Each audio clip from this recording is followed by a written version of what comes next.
Hola amigos, ¿cómo están? Les presento este pequeño curso para las personas que quieran saber más acerca de la nutrición. Soy Geraldine Maure, nutricionista con 20 años de experiencia en nutrición clínica.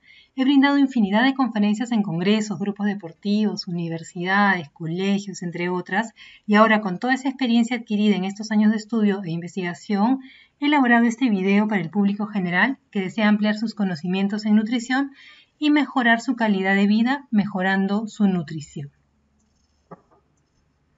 ¿Qué es la nutrición? Empecemos por el principio. La nutrición es el proceso biológico de organismos tanto animales como vegetales que absorben de los alimentos los nutrientes necesarios para la vida. Entonces, la nutrición estudia tanto los alimentos, cómo estos afectan nuestra digestión, absorción y cómo el humano puede absorberlos y aprovechar al máximo todos los nutrientes necesarios para vivir sanamente. En este pequeño video veremos los siguientes temas. ¿Cómo se realiza la valoración del estado nutricional? ¿Cómo se determinan los requerimientos de energía de cada persona, ya que cada una es distinta? ¿Cómo es el proceso de absorción y digestión de los alimentos? Vamos a conocer también algunos nutrientes, los carbohidratos, las fibras, las proteínas, las grasas, las vitaminas, minerales y los fitoquímicos. De repente nunca habían oído ese término, los fitoquímicos, que son los químicos de los vegetales. También analizaremos el etiquetado de alimento y cuáles son los principales elementos a revisar y las tendencias de dieta o dietas de moda en este pequeño video. En relación a la valoración del estado nutricional, ustedes deben haber oído hablar sobre el índice de masa corporal, que es la forma más fácil de diagnosticar, más rápida también, y se relaciona a la estatura, es una relación que hay entre la estatura y el peso. Con esta simple ecuación que pueden hacer en casa, pueden tomar un lápiz y un papel y colocar su estatura en metros al cuadrado y el peso lo dividen entre ese resultado. Entonces, normalmente va a dar una persona que tiene un estado nutricional normal, va a tener una relación entre 19 y 25 aproximadamente. Las personas con más de 25 van a tener un índice de masa corporal mayor a 25 y ya significa que tiene o sobrepeso, más de 30, obesidad número 1, obesidad número 2, etc. Sin embargo, hay otras formas de valorar el estado nutricional, ¿no? Porque el índice de masa corporal, si bien nos dice si hay sobrepeso o no, no nos indica si ese sobrepeso es de grasa o de músculo. Por eso hoy en día hay unas balanzas que se denominan con impedancia que recogen mucha información, además el porcentaje de grasa corporal que uno tiene. Porque una persona, por ejemplo, que hace pesas, que tiene mayor masa muscular, puede tener un índice de masa corporal que le indique tener sobrepeso, por ejemplo, y no lo tiene en realidad. Tiene muy poca grasa corporal porque el sobrepeso en realidad lo define el porcentaje de grasa corporal. Acá podemos ver en los cuerpos que vemos aquí en estas figuras justamente lo que les digo. Por ejemplo, una persona con una masa muscular trabajada, con mayor masa muscular, pesa igual que una persona que tiene 30% de grasa, pero ella tiene 13% de grasa. O sea, ella es mucho más saludable que aquella persona con mayor grasa corporal. Y hay una persona de una contextura muy, muy delgadita que también tiene ese 13% de grasa corporal, como la persona deportiva, pero prácticamente no tiene masa muscular, ¿no? Entonces vemos que no es tan sencillo diagnosticar, sino que hay una serie de variantes que debemos tomar en consideración. ¿Cuál es mi peso ideal? Todos pueden también coger un lápiz y un papel y obtener su peso ideal. De manera sencilla, por ejemplo, una mujer de 1,65 m tiene que restar a la estatura en centímetros 110. 55 es el peso teóricamente ideal. A eso se le puede restar más menos 5 kilos y va a obtener ese rango de normalidad en relación a su peso y a su contextura.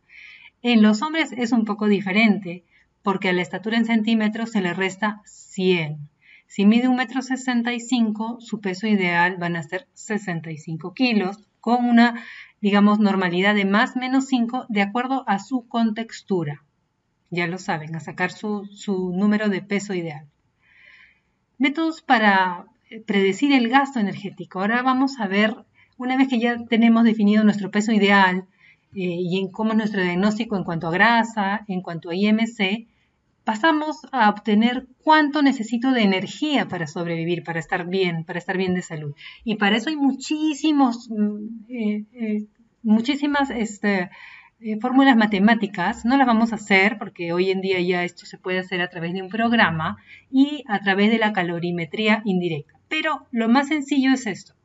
Al peso ideal que ya obtuvimos se le puede multiplicar por 20 o 25 a 30, dependiendo también de la contextura de la persona, y ahí vamos a obtener un dato muy, muy promedio de lo que una persona debe consumir, pero es bastante cercano a la normalidad. Hay muchos otros métodos para predecir el gasto de energía o muchos cálculos, el último que se ha hecho en el 2005, pero bueno, no lo vamos a hacer porque es muy complicado, muy complejo. Acá pueden ver una serie de cálculos que se deben hacer, pero hoy en día todo esto ya se hace a través de un programa, ¿no?, que va obteniendo los resultados. Y en relación a la actividad física, a ese resultado que obtenemos de nuestras calorías que consumimos en estado de reposo, la actividad física que realizamos al día. Por ejemplo, los aeróbicos, 1 hora quema alrededor de 178 calorías. Esto, por supuesto, que es un promedio general. El básquet, 258, la bicicleta, 150, bailar, etc. Entonces, a esto hay que sumarle, al cálculo anterior, hay que sumarle la actividad física realizada. Sin embargo, una forma de obtener un dato más exacto, esa es la regla de oro en la nutrición, la obtención del metabolismo particular de cada persona. Esto lo hacemos en el consultorio y es la calorimetría indirecta. A través de este aparatito por el que uno respira unos 10 minutos, se va a obtener la cantidad de energía que uno necesita. Esto es lo último que hay en la obtención de la energía y la planificación de la alimentación súper personalizada con esta calorimetría indirecta. Ya no hay que hacer los cálculos que hemos hecho anteriormente, sino de frente ya nos arroja nuestro metabolismo basal. Entonces, por ejemplo, 2 personas de la misma estatura, de la misma edad y del mismo peso requieren una cantidad de calorías muy diferentes. A eso se refiere, todo lo relacionado con el metabolismo basal y el metabolismo particular de cada persona. Por eso es que una misma dieta no le hace bien a 2 personas distintas. Entonces, las personas que luego sigan el curso de 6 semanas pueden realizarse esta calorimetría a un precio súper especial en el consultorio. Luego vamos a analizar los tipos de obesidad. Hay ese tipo de obesidad tipo pera que se almacena la grasa alrededor de las caderas y esta tipo manzana que se almacena la grasa más en la zona central. Este tipo de obesidad también se debe posiblemente a cambios hormonales en muchas personas, mucho cortisol, mucho estrés, ¿no? Esta es tipo más ginecoide. Las mujeres tendemos más a este tipo de sobrepeso tipo pera, pero no necesariamente en todas sucede lo mismo. Entonces vemos que muchos factores hormonales pueden también alterar la forma en que se almacena la grasa. En tercer aspecto, el día de hoy vamos a ver el proceso de digestión en la nutrición. Ya hemos visto todo lo relacionado con lo que es el diagnóstico inicial y la cantidad de energía que necesitamos. Ahora vamos a entender cómo es todo este proceso digestivo, ¿no?, que se inicia en la boca. En la boca hay muchas enzimas digestivas y luego a través del esófago pasa al estómago donde continúa el proceso de digestión que empezó en la boca, ¿no? Y de ahí empiezan a desdoblarse todos los alimentos, cada vez a su mínima, de los trozos gruesos se van reduciendo a su mínima expresión, luego pasan al intestino delgado, donde continúa una serie de procesos digestivos. El páncreas secreta muchísimas enzimas que van a hacer continuar la digestión. El borde en cepillo del tracto gastrointestinal también tiene muchas enzimas digestivas y es el lugar donde se absorbe la mayor cantidad de nutrientes. En el intestino delgado, que luego pasa al intestino grueso, donde se absorbe la mayor cantidad de agua. Recordemos que el sistema digestivo es el primer órgano inmunológico. ¿Por qué? Porque por aquí ingresa todo lo malo y lo bueno a nuestro cuerpo. Por ejemplo, si tenemos una inflamación intestinal, van a pasar sustancias que no deseamos que pasen al organismo, a la sangre, debido a que se forma una situación que se denomina permeabilidad intestinal, como unos huecos en el intestino. Por eso el intestino debemos cuidarlo muchísimo. Continuamos con el intestino y la absorción de los nutrientes. Fíjense que no todo se absorbe en cualquier lugar en el intestino, ¿no? Fíjense en el duodeno, en la parte inicial del intestino delgado se absorbe más hierro, calcio, magnesio y zinc, ¿no? Más abajo, por el final, por ejemplo, las vitaminas A, D y K. Entonces, si uno tiene un daño intestinal, van a haber de repente zonas por donde no absorbe ciertos nutrientes. De ahí la importancia de mantener el intestino súper saludable para absorber también bien los nutrientes. 4. Vamos a conocer los nutrientes, ¿no? En el curso vamos a conocerlos con mucho más detalle, en el curso de 6 semanas, pero ahora vamos a hablarlos a grosso modo porque tampoco hay tanto tiempo para explicarlo todo en un solo video. Entonces, en el curso se van a analizar los macronutrientes y los micronutrientes. Los macro, como dice esta primera palabra, significa grande, ¿no? Entonces, los macronutrientes, los nutrientes que necesitamos en mucha cantidad son los azúcares, los carbohidratos, las grasas y las proteínas. Y los micronutrientes se requieren en pequeñísimas cantidades y son las vitaminas, los minerales y los elementos traza. Los carbohidratos, vamos a analizarlos rápidamente, se constituyen en dos tipos. Los simples, que son los dulces al paladar, y los complejos, que son los que se convierten en harinas. Por ejemplo, el trigo y sus derivados, el arroz, ¿no? Las menestras, los tubérculos, y los dulces son los simples, sobre todo vamos a denominar simple el azúcar pura. El azúcar pura es el único alimento que es 100% carbohidrato y esto genera muchos efectos nocivos para el organismo. Y en relación a los carbohidratos vamos a ver cómo es su digestión y su metabolismo también en el curso de las 6 semanas. Pero ya comprendemos los simples y los complejos. Los complejos van a absorberse y digerirse y absorberse con más lentitud que los simples, que tienen una absorción casi inmediata, ¿no? Entonces hay que hacer una combinación entre estos y sobre todo consumir los simples de la naturaleza, de las frutas, tal como vienen de la naturaleza, no de los alimentos procesados que ya contienen esta azúcar que es 100% carbohidrato y que sí hay más tendencia a casi todas las enfermedades por el exceso de azúcar.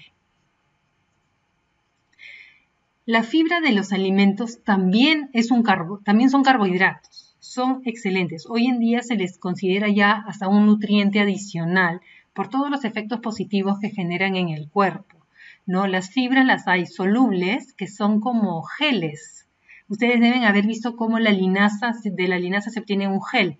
Esto es un tipo de fibra soluble. La fibra no siempre es insoluble como el salvado de trigo, ¿no? Que es como una pajita, no.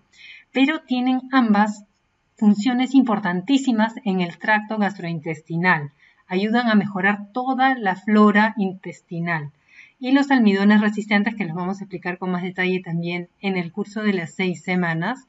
Y bueno, la fibra es un punto aparte, es muy interesante. Uno siempre debe pensar cómo incrementar la fibra en su alimentación, porque va a ejercer una función importante también en la reducción de colesterol, en la mejora de la flora intestinal, ¿no? Y evitar, obviamente, el estreñimiento, tener una regulación intestinal importante.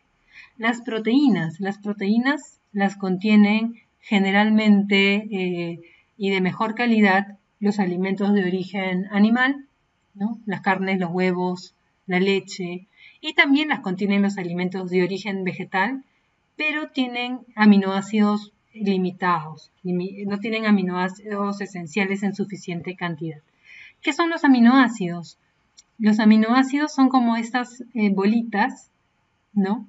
Que en su conjunto, en forma de cadenas, forman las proteínas. Digamos que el aminoácido es la mínima expresión de una proteína, la cual se va digiriendo en todo el tracto gastrointestinal para absorberse como aminoácido. nunca se absorben las cadenas completas y así se forman las proteínas, ¿no? La calidad de las proteínas las define el tipo de aminoácidos que contiene, porque hay 8 aminoácidos que el organismo no puede producir y que hay que consumirlos a través de la alimentación, y estos se encuentran en mayor cantidad en los alimentos de origen vegetal, de animal, perdón. Los alimentos de origen vegetal son limitantes en aminoácidos esenciales. Para hacer una dieta vegetariana hay que hacer una combinación muy técnica de la cantidad de proteínas y de aminoácidos para poder mantener una buena salud. Las funciones de las proteínas no son solo generar masa muscular, ¿no? Sino también tienen funciones en la defensa del organismo. Los glóbulos blancos parte de los glóbulos blancos son proteínas, son parte funcional de las hormonas, ¿no? Parte estructural también de las células, transportan vitaminas, ¿no? La vitamina A necesita proteínas para transportarse, así como muchas otras vitaminas, y también forman las enzimas digestivas. Por eso es que no se puede prescindir de las proteínas así nomás, ¿no? Quienes tienen la idea de hacer una nutrición vegetariana o sobre todo vegana, deben tener mucho cuidado para tener suficiente cantidad y calidad proteica para todas estas funciones que generan las proteínas en el organismo. Las grasas, ¿no? Los ácidos grasos o las grasas también son importantísimas en el organismo. No hay que tener fobia a las grasas, siempre lo repito, es muy importante, porque las grasas no solo brindan energía, eso es uno de las funciones que tienen. Las grasas también forman parte de las células. En el cerebro hay mayor conexiones sinápticas cuando hay mayor permeabilidad con unas grasas buenas, tipo como las del pescado, por ejemplo, que son excelentes para la membrana celular y que haya más fluidez. También forman parte de las hormonas, ¿no? Importantísimo. Entonces, no hay que tener fobia a las grasas y consumirlas adecuadas para también mantener un sistema inmunológico sano. Vamos a analizar en el curso de las 6 semanas también la digestión y la absorción de las grasas y cómo es su metabolismo. Las grasas, por ejemplo, las personas que tienen un peso ideal mantienen una reserva de energía sana, pero las personas con obesidad, ya esta reserva de energía, que es la grasa, ya genera inflamación. La grasa tiene una vida metabólica, no es simplemente una masa incómoda, sino que genera sustancias muy inflamatorias cuando hay exceso de tejido graso en el organismo y forman también el 60% de las grasas del cerebro. Son muy importantes los aceites en la salud, no debemos prescindir de ellos. Las vitaminas, los minerales y los fitoquímicos. ¿Dónde se encuentran ese tipo de micronutrientes? Recuerden que necesitamos en pequeñísimas cantidades y qué enfermedades generan su deficiencia. Eso lo vamos a ver. Ahora vamos a analizar algunas vitaminas, ¿no? Las vitaminas vienen del vocablo latino vita, que significa vida, ¿no? Son sustancias orgánicas que se encuentran en los alimentos. Entonces, vamos a analizar ahora una explicación simple de las vitaminas. Pueden fijarse en esta construcción, estas vigas. Estas vigas podemos considerarlas como si fueran las vitaminas. Son sustancias que se necesitan para ejercer una serie de procesos importantes y luego se eliminan como cofactores para construir. Esa es la función de las vitaminas. Son importantísimas y no podemos vivir sin ellas. Son esenciales para nosotros y lo esencial en alimentación significa que tenemos que consumirlas todos los días, estas vitaminas. Las vitaminas también, muchas de ellas actúan como antioxidantes. ¿Cuál es la importancia de los antioxidantes? Cada vez que nosotros respiramos, los procesos metabólicos, muchos de ellos generan una sustancia que se llaman radicales libres, que podemos ponerlos acá como un ejemplo didáctico, como si fueran los clavos, los radicales libres. Son sustancias malas que se generan al respirar, al darnos vida, a todos nuestros procesos metabólicos. Entonces, lo que hacen los antioxidantes, digamos que son como un efecto como el imán, que va a atrapar estos radicales libres y evitar el daño que generan, porque estos clavos lo que van a hacer es inflamar y dañar todos los tejidos, el sistema vascular, el corazón, ¿no? El cerebro, los órganos, puede inflamarlos y puede dañarlos. Entonces, con este imán, que son los antioxidantes, evitamos el daño que nos genera el simple hecho de respirar cotidianamente. Por eso es que tenemos que consumir, por ejemplo, una fruta a media mañana, una fruta en el desayuno, vegetales o ensaladas en el almuerzo, etc. Vamos a hablar ahora de la vitamina E. En el curso hablaremos de todas las vitaminas, los minerales y también los fitoquímicos y su efecto que tienen en la salud. La vitamina E se le considera como la vitamina de la fertilidad. Actúa principalmente como un antioxidante liposoluble, de estos que se solubilizan en aceite. Su deficiencia genera esterilidad, daño del sistema nervioso, debilidad muscular, mala coordinación, movimientos involuntarios del ojo, ruptura de los glóbulos rojos generando anemia hemolítica, daño en la retina del ojo. Entonces la vitamina E es importantísimo su consumo día a día. Recordemos que estas vitaminas son esenciales para el organismo y tenemos que consumirlas con mucha frecuencia. Sin embargo, las vitaminas que se solubilizan en aceite se almacenan en el hígado y vamos a tener unas semanas con posible suficiencia de estas vitaminas porque hay un almacén en el hígado, pero no se confíen tampoco, hay que consumirlas con mucha frecuencia. ¿Qué alimentos contienen vitamina E? Necesitamos consumir entre 15 a 20 miligramos diariamente y, por ejemplo, la semilla de girasol, una taza contiene 49 miligramos. Bueno, no vamos a consumir una taza, es bastante, quizá media taza, un cuarto de taza nos va a dar una buena cantidad también, pero digamos que es uno de los alimentos que más vitamina E contiene. Las almendras, 20 miligramos en 100 gramos de producto, en una bolsita de almendras de 100 gramos, obtenemos la ración diaria de vitamina E. La palta contiene 3 miligramos, no es poco de vitamina E. El brócoli ya mucho menos. También no son vegetales tan oleosos, tienen una cantidad muy pequeña de aceites. Entonces, mientras más aceitoso es el producto, también tiene más vitamina E. Pero ya sabemos que las semillas de girasol están en el primer lugar. ¿Qué son los fitoquímicos? Los fitoquímicos son químicos de las plantas, ¿no? Los químicos de las plantas tienen propiedades importantísimas en el organismo. Muchas de ellas son anticancerígenas. Por ejemplo, por poner un ejemplo, en el curso vamos a ver muchos más fitoquímicos. La soya. La soya contiene unas sustancias que se denominan fitoestrógenos. Estos fitoestrógenos actúan de una forma leve, imitando al estrógeno humano. Entonces, en poblaciones asiáticas hay un consumo muy elevado de tofu, que es el queso de soya, acá lo vemos atrás, y este contiene muchos fitoestrógenos que previenen de enfermedades como el cáncer de mama, cánceres que son hormonodependientes, y también ayudan a reducir el colesterol, entre muchas otras funciones muy interesantes que tiene el fitoestrógeno de la soya. Es tanto así que se vende hasta como una fórmula de GNC o de muchas farmacéuticas, como una sustancia para tomar en mujeres en la menopausia, por ejemplo. El maíz morado contiene antocianinas, la parte morada del maíz, este color intenso, también actúa como un antioxidante muy poderoso que previene contra enfermedades cardiovasculares. Fíjense que no son ni vitaminas ni minerales, son químicos propios de las plantas con propiedades fabulosas. Vamos a analizar también el etiquetado de la publicidad porque tienen que tener mucho cuidado en nutrición y aprender a mirar las etiquetas de los alimentos. Ya hemos visto cuáles son los azúcares, ¿verdad? Fíjense en el engaño de esta etiqueta que es de hace unos años y acá dice mermelada de papaya, dietética, dice acá. Entonces las personas que siguen una dieta o que son diabéticos normalmente compran estos productos y fíjense, además, bien claro dice acá, sin azúcar adicional. Pero cuando yo me remonto a los ingredientes, veo que este producto tiene camu camu, que es la fruta, papaya, y fructosa.